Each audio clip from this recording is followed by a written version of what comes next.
En attendant Godot, c'est une pièce écrite en 1948 par Samuel Beckett, un Irlandais. Cette pièce fait partie du courant artistique de l'absurde et comme vous le penserez, son genre, c'est l'absurde. En fait, elle a été écrite en 1948, par contre, elle a seulement été publiée en 1952 à Paris aux éditions de Minuit. Samuel Beckett, quant à lui, est né le 13 avril 1906 et est mort le 22 décembre 1989. Alors, Samuel Beckett est un écrivain, dramaturge et poète. Il est souvent reconnu pour ses œuvres austères et minimalistes. Cette intention de l'auteur est souvent perçue comme pessimiste face à la condition humaine. Beckett se voit attribuer en 1969 le prix Nobel de littérature et il se voit attribuer ce prix Nobel-là pour son œuvre prenant toute son élévation dans la destitution de l'homme moderne. Les œuvres majeures de Beckett sont En attendant Godot et Fin de partie. Alors, en attendant Godot. Pour le résumer, en gros, l'histoire, c'est que Vladimir et Estragon, deux itinérants, attendent la venue de Godot, un être que personne ne connaît rien d'autre que le nom, et vient pour les sauver. En fait, en gros, l'histoire c'est ça, mais même s'il leur arrive quelques aventures pendant qu'ils font cela. Notamment la rencontre de Pozo et Loki.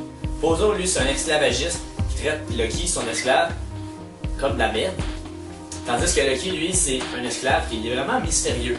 On ne sait pas beaucoup de lui, il dit rien à part un méga monologue qui dure 2 pages de long dans les petits livres qu'on a. Et en fait, c'est ça, toute la pièce se résume sur le fait qu'on attend Godot et que par les actions qui se font, on se réalise à quel point la race humaine est plate.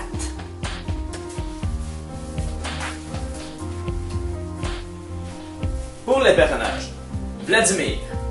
On pourrait dire que Vladimir, c'est le cerveau de la pièce. C'est lui qui se rend compte de la futilité de son existence et qui réalise en premier que attendre Godot toute sa vie, c'est stupide. En fait, c'est lui qui fait comprendre la morale au public.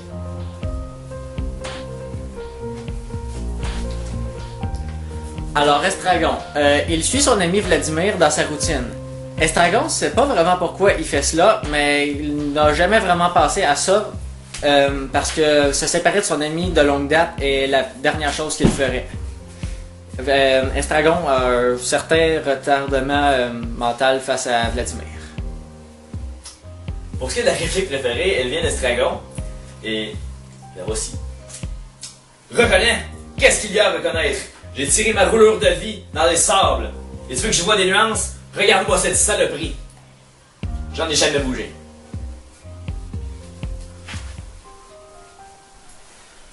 Alors, l'enjeu de la pièce. Tout au long de la pièce, le but c'est d'attendre Godot, tout simplement. Les deux personnages principaux n'ont que quelques actions à leur actif, des déplacements, des répliques, comme dans toute pièce. Les didascalies. Mais il n'y a pas vraiment grand chose de différent entre les deux personnages. C'est vraiment une pièce très basique, avec rien de spécial qu'on pourrait lui attacher. Il y a une seule phrase qui explique toutes ces actions-là, tout au long du livre, c'est « On attend Godot ».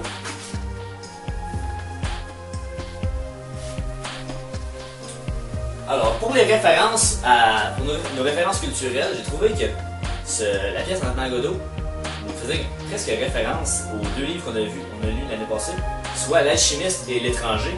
En fait, la pièce L'Alchimiste et L'Étranger, en fait, l'étranger partage la même vision de la vie, ce qui est que si tu fais rien de ta vie, tu feras rien de sa vie et tu vas mourir seul, triste.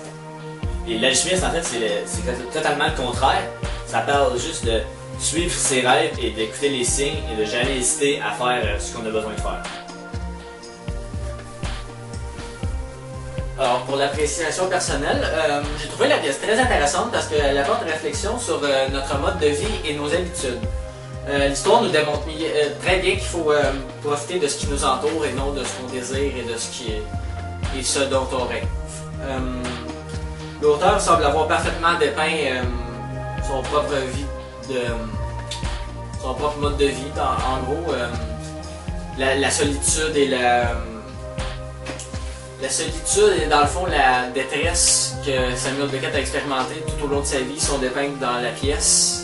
Et on peut très bien le constater parce que dans sa biographie, c'est très bien expliqué que que toutes ses œuvres se rapportent vraiment à sa vie personnelle. Et il a réussi à merveille, personnellement, c'est mon opinion. Et je considère son œuvre comme un must-read littéraire. Alors pour ma part, je dois dire que j'ai bien aimé la pièce, comme Philippe a dit.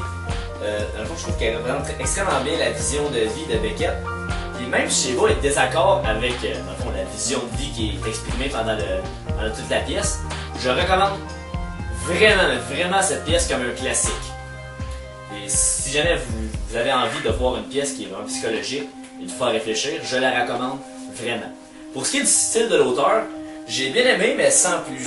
Si Samuel Beckett serait à écrire un nouveau chef-d'œuvre, je le lirais automatiquement.